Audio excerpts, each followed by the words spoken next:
দেখেই বুঝতে পাচ্ছেন এটা হচ্ছে একটা সবজি, শাক। শাকটাকে আমি রান্না করেছি আজকে একবারে সম্পূর্ণভাবে আলাদা এবং অন্য রূপে। এই শাকটার মূলত বিশেষত্ব হচ্ছে আমি এটাকে কালো জিরা দিয়েছি আর হচ্ছে সুজি, সেটা হচ্ছে গমের সুজি। তো গমের সুজিটার ভিতরে অনেক পুষ্টি গুণাবলী আছে, আর তার সাথে কালো জিরার কথা কি বলবো আপনাদের। আসুন দেখা যাক কিভাবে আমি আমার আজকের রেসিপিটা তৈরি করি। তো প্রথমত আমি চুলায় একটা প্যান বসিয়ে অপেক্ষা করব যাতে পানি না থাকে। শুকিয়ে গেলে দিয়ে দেব সয়াবিন তেল। সয়াবিন তেল দেওয়ার কিছুক্ষণ পরে আমি দিয়ে দেব কিছু কালো জিরে।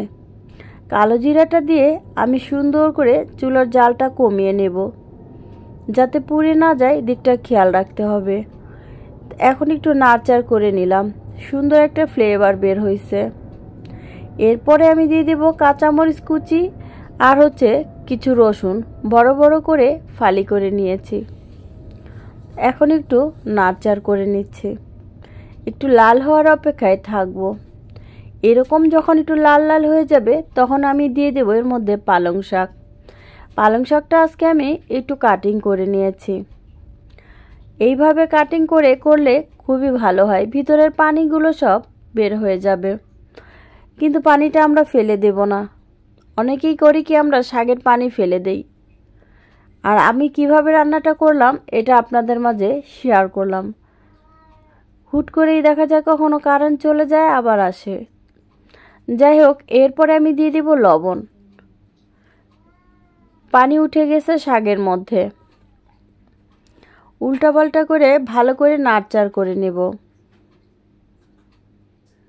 এই পানিটা কিভাবে শুকিয়ে ফেলবো অল্প সময়ের মধ্যে, এটাই আপনারা দেখবেন।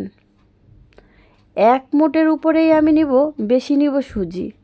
সুজিটা আস্তে আস্তে করে দিতে হবে যাতে দলা পেকে না যায়। চারো সাইডে ছিটিয়ে দেব। আর একটু বেশি করে দিয়ে দিলাম 2 বার। এখন আমি এটাকে সুন্দর করে নাড়চাড় করব। একদিক দিয়ে আমার শাক সিদ্ধ হবে, আরেক দিক দিয়ে আমার সুজিটাও ফুলে যাবে, আর যে পানিগুলো আছে শাকের মধ্যে উঠেছিল সেই পানিটাও শুকিয়ে যাবে।